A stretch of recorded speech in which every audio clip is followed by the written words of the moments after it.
Green Fruit, Chapter 13. Trying to sleep didn't often work out all that well for Deotta, and especially not tonight. Walls were thin, barracks were barracks, and humans were loud. Apparently, whoever had made her had decided that more acute hearing was necessary. She didn't usually agree. In this case, it gave her some warning, but not all that much. She'd already been fitfully not asleep, and now she was wide awake from the sound of scratching at the lock on her door. It gave her a few seconds to reach for her weapon and get out of bed, but she was still in a sleep shirt and a pair of shorts. The shirt said, "If you believe in telekinesis, please raise my hand." And it had been a gift from Bavaris, who had in fact always greeted Deotta afterward by shaking her hand with biotics after finding her the shirt and saying it made her laugh. Had been. She missed her. Dead 4 years ago.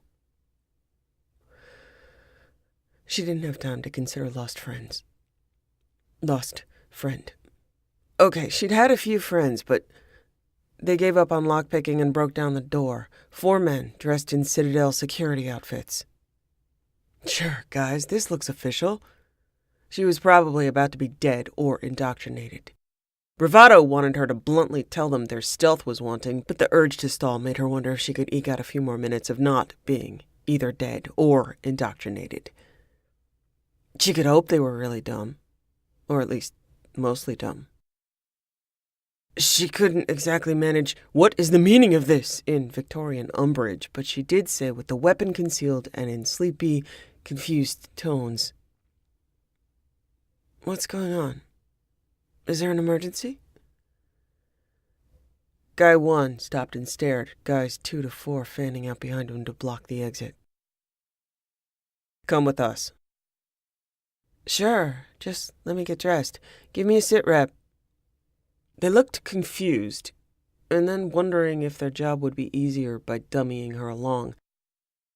A gleam in 3's eyes making her internally wince at the mention of dressing, because it seemed like, of course, he wouldn't be sorry to add raped to the list of indoctrinated and dead that had just sprung a new ugly hole.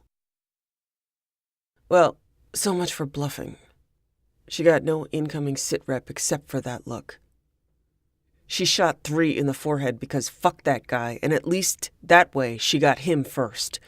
She was going to work very hard on not being taken to a secondary location now, because shooting one of them probably made them uninclined to kindness. That was fine with her. She was uninclined toward kindness at the moment herself, aiming for 4's forehead, but her arm was knocked back and up by 1. Her gun spun away. Okay, this might be gross, but hear me out. I'm tall, and 1 is looking at my hand. Head back, throat bared. Plus, I'm about to experience all the nasty on the implied list of my immediate options. That's the setup. I didn't ask for it, but here I am. She couldn't headbutt him because of the angle, but she did bite him in the throat because that was very effective in killing people. Yes, it's messy, and okay, messy is probably enough, but she had instincts, and those involved teeth. And then he was falling away. Blood down her chin and her hand dragged down in his gravity-laden death grip. You don't need to hear me out on the part that it tasted good, but that's probably because Batarians are freaky that way. Batarian nervous systems say, "Good job," when someone else dies. She'd done a good job. Unfortunately, that didn't freak out 2 or 4 enough, or did just enough for them to opt for self-preservation because fleeing would go badly for them. They wrestled her to the floor with hands behind her back. Then there was some kicking from her and swearing from them, along with the sound of some blindly broken bones, and she got another "atta girl" from her nervous system. They weren't dead, but they were pained. Good job. Then her legs were restrained. Face down on the floor, she was smiling. At least I like me. She listened to them argue. What now? We can't take her out like this. She's covered in blood, and now there are bodies. Inject her. What? Fuck that. Kill her. This op's burned. We need a cleaner. She interjected, Do I get a vote? I can clean this up. I promise. Let me up. Her head was lifted and slammed against the floor, and her vision stuttered as consciousness wasn't so sure it could keep up. Now there was blood from her nose. Not to worry, Batarian physiology was approving of blood of all sorts. She heard 2 quick, silenced shots, and then the manual restraint on her released, though she was under the weight of 2 slumped bodies. She struggled to stand. Thane Krios offered her a hand. With her blood singing, now there was the euphoria of endured pain and triumph hitting her. But this was not the time for thanks or quips. Fortunately, he seemed to expect her to not be a moron, helped her to her feet. When he walked out, she followed him without hesitation.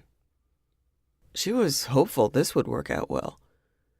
Rescues weren't often mounted for the enemy, and if she'd been in the questionable column, Zacharias would have allowed 1 through 4 to eliminate his doubts.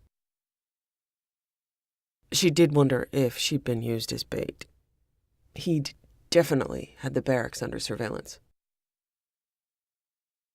Don't look a gift assassin in the motivations, Deanna. She decided she didn't care, checking to see if her nose was broken. It was, and if her newly loosened teeth were going to come out with a pull. They weren't. Her teeth looked human up front, but behind had jagged, serrated edges. She thought with a smirk. All the better to bite you with, my dear. Eventually, they were going to the Normandy. And after all this crap, if she didn't get to stay, she'd kill Shepard herself. Okay, maybe not, but that was her current mood. I killed 2 people. I get a cookie. She was bleeding and smiling, and after looking her over once, Thane was smiling as well as they silently made their way to a, she was assuming, hijacked security vehicle, and he piloted them up and out of the compound. She had been, watch your tenses, billeted less than a mile from the private home Shepard occupied. They headed that way, circled once, and she saw bodies. She checked fast to make sure they were the right bodies, and calmed when she realized they were all dressed in the same security detail outfits that 1 through 4 had been wearing. Moving to parts unknown, they rendezvoused with a shuttlecraft only a few minutes away. Scanning, she took in the inhabitants. Kolya, David, Karin, and Shepard. Shepard looked at her, tapped a case at his side, and grinned. Can you believe she made me go back for the lab data? Deanna grinned back. You coming, Day? Don't call me that. Sure thing, Day. Call me Moya. No, sir. You probably shouldn't call me sir, either. We're fugitives. Mostly. Mostly? Well, with some evidence of indoctrination regarding Udina and some fairly graphic violence, I believe I can prove that I was in unsafe conditions and acted to protect myself. I'm just not sure I can explain how a Kepral's patient under Karen's care slaughtered a few dozen people. Thane said, 7. It was a few dozen, at least, I'm sure. Fortunately, or unfortunately, people are aware that I have a penchant for stealing ships. In this case, maybe I'm being kidnapped. It's complicated. Diana could work with complicated. Her gaze moved to Karin, who was sitting with her head tipped back, breathing paced and hand on her belly. She was in labor. Shepard's grin quirked. My daughter has terrible timing. However, this is merely the first stage of labor, which often lasts 12 to 14 hours. It's been 6, Karin. Not that you'd have told me. Have I mentioned you're kind of stubborn? Kolyat ducked his head, looking like he was smiling. She won't even let me hold her in my lap. Cold. I married a cold woman. Karen's smile faded, and there was clearly a contraction. The suspended helplessness in the room rose in strained diaphragm fashion until Karin said, Cherie, we are escaping potential capture or indoctrination.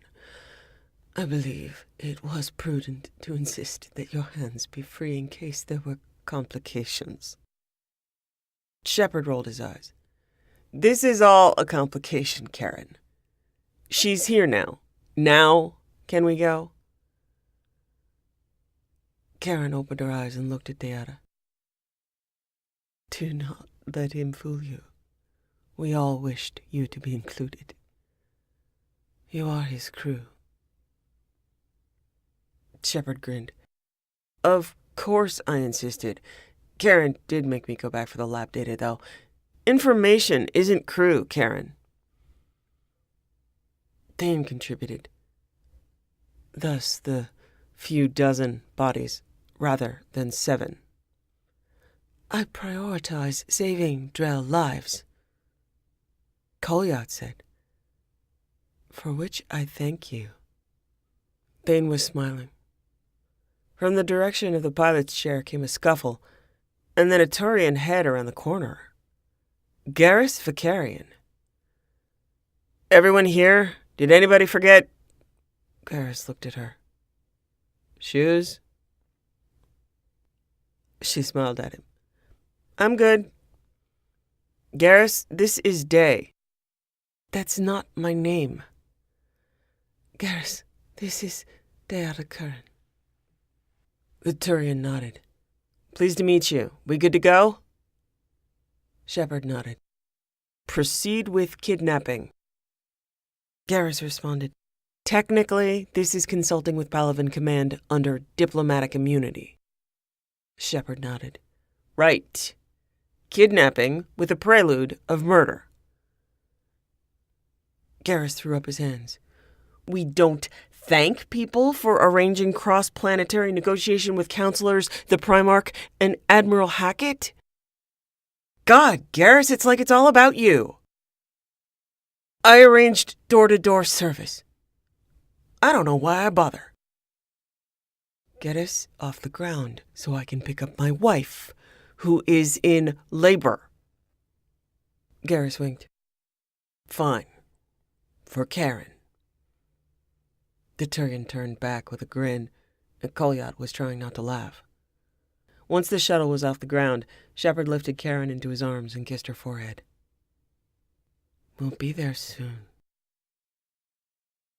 Karin nodded, strain along her face and neck, visible muscular ripples along her belly. Shepard looked at Deanna. Nose broken? Yes, sir. Want a job?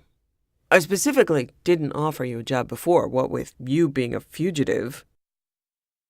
And murderer. Really? Good for you. I can use that.